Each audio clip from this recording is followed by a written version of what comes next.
කොහොමද ඉතින් ඔයාලට අදත් මගේ YouTube channel එකට මේ පවුලේ හැමෝම මං හරි ආදරෙන් පිළිගන්නවා.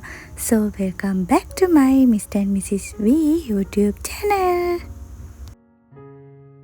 අද මගේ කටහඬ චුට්ටක් විතර වෙනස්.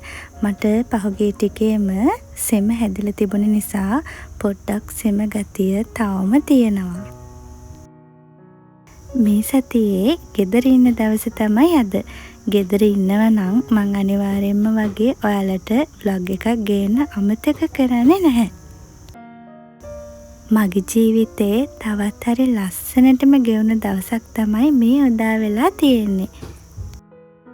අනිත් හැම දවසකටම වඩා චුට්ටක් වැඩි වෙලාවක් මම නම් මේ නිවාඩු දවසට නිදා ගන්නවා. උදේ හැරුණාම ඔන්න අපි දෙන්නට මම තේ එකක් හදාගෙන ආවා බොන්න. ටී ටයිම් එකට අපිත් එක්ක අද මෙන්න මෙයාවත් එකතු වුණා. ඉතින් එයාට බිස්කට් එකක් දුන්නා. මං හිතුවේ නෑ හැබැයි කයි කියලා. හැබැයි එයා ඒක කෑවා. වොෂ් එකක් එහෙම දාගෙන ඊළඟට මම ලෑස්ති වුණේ මොන හරි හොයන්න. ටික දවසක ඉඳලා මට සෝය එකක් කන්න ආසාවක් තිබුණා. ඒ හින්දා අද සෝය එකක් තමයි හදන්න හිතුවේ. මම මුලින්ම සෝය ටික පෙඟෙන්න දාලා ඊට පස්සේ සෝය එක උයද්දී ඕන කරන දේවල් ටික ලක ලෑස්ති කරගත්තා. මේ සෝය පැකට් එක කරි පවුඩර් එකක් තිබුණ සෝය එකක් නෙවෙයි. ඒ නිසා මම මිරිස් ටිකක් එහෙම බැදලා මේ විදිහට සෝය එකට කවලම් කරගත්තා. මම වීඩියෝ එක එඩිට් කරන වෙලාවේ වටපිටාවෙන් තරමක් සද්ද ඇහෙනවා ඇති.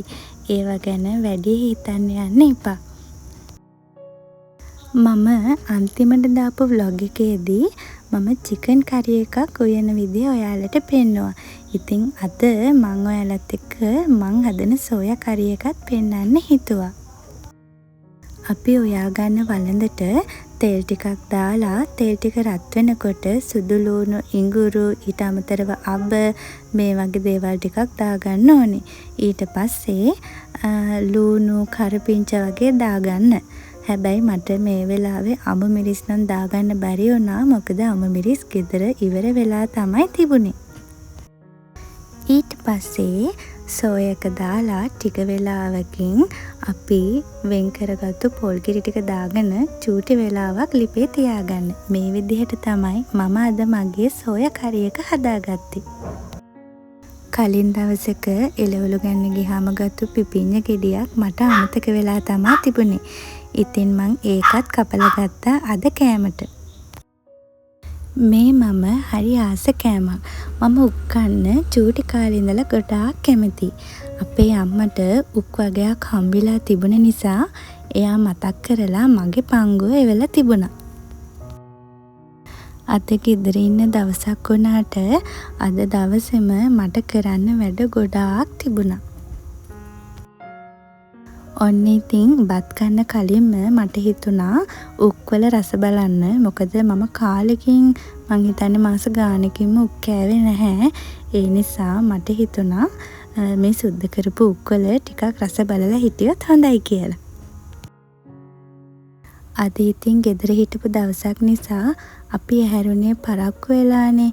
ඒ නිසා තේ බොද්දිත් පරක්කු වුණ නිසා අපිට තවම බඩගින්නක් තිබුණේ නැහැ.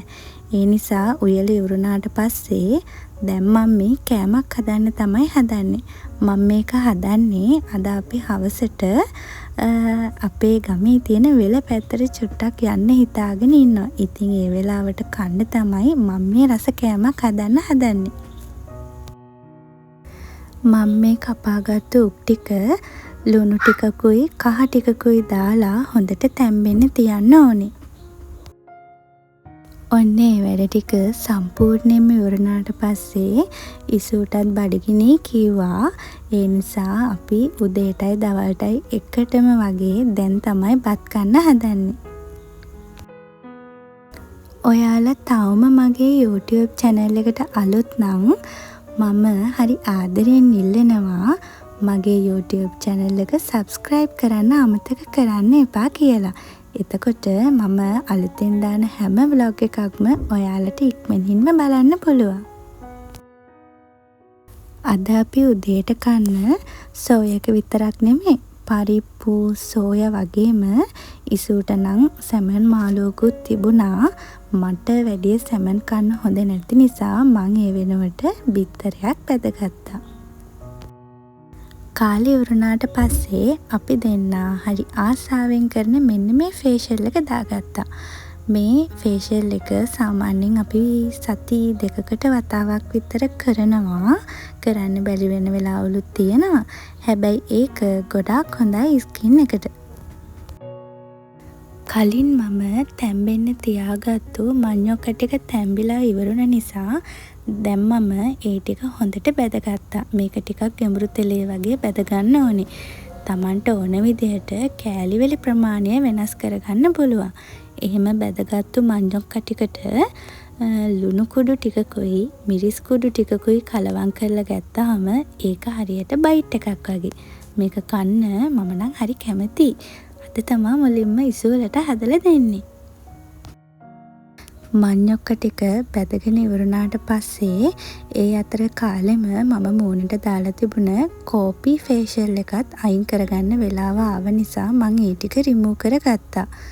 සාමාන්‍යයෙන් මේ කෝපි ෆේෂියල් එක මූණට දාලා එක අයින් කරන වෙලාවෙදිම මූණට හොඳ ග්ලෝ එකක් එනවා වගේම මූණ සිනිඳු ගතියෙන් වගේ තමයි ඊට පස්සේ තියෙන්නේ.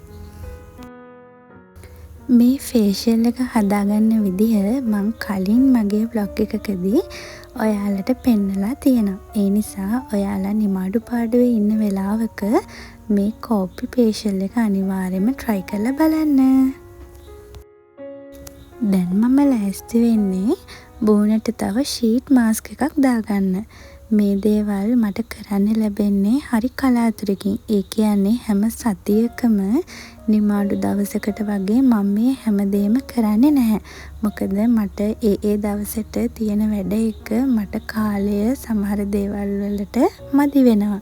ඉතින් මට ෆ්‍රී වෙලාවක් ලැබුණ තැන මම මං ගැන හිතන්න අමතක කරන්නේත් නැහැ.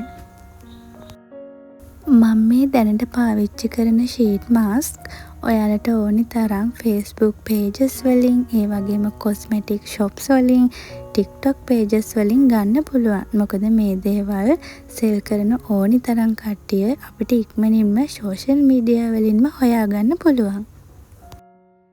මේ ෂීට් මාස්ක් එකක් මූණට ඇප්ලයි කරද්දී මේ මාස්ක් එක ගොඩක් වෙට් ගතියෙන් තියෙන නිසා මූණට අලව ගන්න හරිම පහසුයි.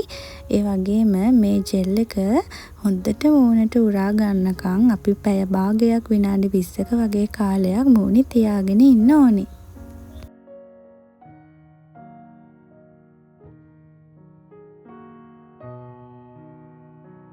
ඔන්න මම දැන් නම් මගේ මූණට ෂීට් මාස්ක් එක හොඳට ඇප්ලයි කරගෙන තමයි තියෙන්නේ. මම මේ දේවල් කරද්දී මගේ ඉසුටත් අනිවාර්යයෙන්ම කරන්න අමතක කරන්නේ නැහැ. මං වගේම එයත් ලස්සනට ඉන්න ඕනේනේ.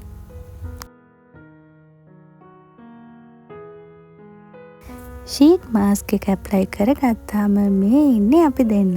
මං ඊට අමතරව ඉසුට ලිප් මාස්ක් එකකුත් දාලා තමයි මේ වෙලාවේ ඉන්නේ. අද කරපු ස්කින් කෙයාර් ට්‍රීට්මන්ට් වලට පස්සේ අපේ ෆයිනල් රිසල්ට් එක තමයි මේ තියෙන්නේ. ඒව ඇත්තටම ස්කින් එකට ගොඩාක් හොඳ රිසල්ට් එකක් ගේන ප්‍රොඩක්ට්ස්. ඔයාලත් ගෙදර ඉන්න වෙලාවට මේ දේවල් ටිකක් try කරලා බලන්න. දැන් අපි මේ කොහෙද යන්නේ කියලාද ඔයාලා මේ බලන්නේ. මං ඔයාලට කිව්වනේ අද අපි වෙල පැත්තට චුට්ටක් යන්න ඉන්නවා කියලා. ඉතින් ඔන්න ඒකට යන්න වෙලාව හරි. අපි දෙන්න මේ අතුරු පාරකින් තමයි වෙලට යන්න හදන්නේ. අපි මේ වෙලට යන්නේ අපේ ගේ පිටිපස්ස පැත්තෙන් තියෙන අතුරු පාරකින්. ෆේෂියල් එක දැම්මට පස්සේ ඔයාලා මගේ ඉසුව දැක්කේ නෑනේ. මේ ඉන්නේ එයා. ඔන්න ඉතින් අපේ ගමනට තව මල්ලි කෙනෙකුත් එකතු වුණා. මේ අපි යන්නේ උණ ගහක් කපන්න. උණ ගස් කපන්නේ මොකටද කියලා නම් දන්නවනේ. මේ වෙසක් මාසයේ වෙසක් කූඩුවක් හදන්න ඕන උණ බටයක් කපා ගන්න තමයි අද මේ අපි වෙල පැත්තට යන්නේ. ටික දවසකට පස්සේ තමයි නිදහස් වෙලාවක අපිට මේ පැත්තට එන්න පුළුවන් වුණේ. මේ වෙද්දී නම් ගොයන් කපලා අස්වැන්න අරගෙන ආපහු බීජ ඉහළ තමයි මං හිතන්නේ මේ තියෙන්නේ.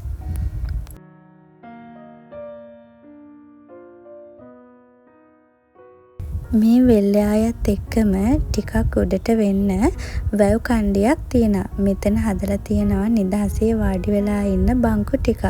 ඉතින් මෙතනට ඇවිල්ලා ටික වෙලාවක් වාඩි වෙලා ඔහේ ඉන්න මම නම් ඇත්තටම හරිම කැමතියි. මොකද වැඩි සද්ද බද්දයක් නෑ. හරිම නිදහස් නිස්කලංක තැනක් තමයි එතන. අපි තුන්දෙනා චූටි වෙලාවක් මෙතන ඉඳගෙන අපි අර හදාගෙන ආපු බයිට් එකත් කකා ටිකක් ලොකු කතාවක තමයි මේ ඉන්නේ. අපිට හැබැයි මෙතනට එනකොට වතුර බෝතලයක් ගේන්න අමතක වුණා. මොකද ඉතින් අපි උණ බටයක් කපන එක සිහියෙන් තමයි ආවේ. ඒ නිසා අපිත් එක්ක ආපු මල්ලි මේ පහළ ගෙදරකට ගියා වතුර බෝතලයක් අරගෙන එන්න.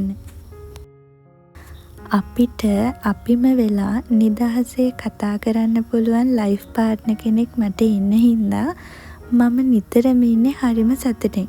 මොකද මට දුක හිතෙන දෙයක් වුණත් සතුට හිතෙන දෙයක් වුණත් අපේ අනාගතය ගැන වුණත් නිදහසේ කතා කරන්න කෙනෙක් ඉන්නවා කියන එකම ලොකු වටිනාකමක් දෙන දෙයක්.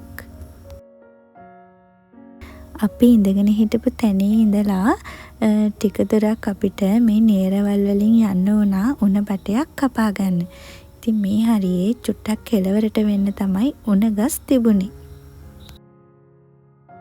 මේ පාර වෙසක් එකට ඔයාලා ගෙදරත් වෙසක් කූඩු හදන්න ඇති කියලා මම හිතනවා. අපේ ගෙදර නම් මේ පාර නෙළුම් මලක් තමයි අපි හදන්න ලෑස්ති වෙලා ඉන්නේ. මේ ඉන්නේ උණ බට කපපු අපේ මහත්තුරු දෙන්න. ඔන්න ඉතින් ඒකත් කපාගෙන අපි ආපහු ගෙදරට යන්න තමයි හදන්නේ. ඉතින් අදත් මගේ vlog එකත් එක්ක එකතු වුණ ඔයාලා හැමෝටම ගොඩාක් ස්තුතියි. ගොඩක් ආදරේ වගේම ආයෙමත් ලස්සන vlog එකක් අරගෙන ඉක්මනින්ම මම ඔයාලත් එක්ක එකතු වෙනවා. එහෙනම් හැමෝටම බුදු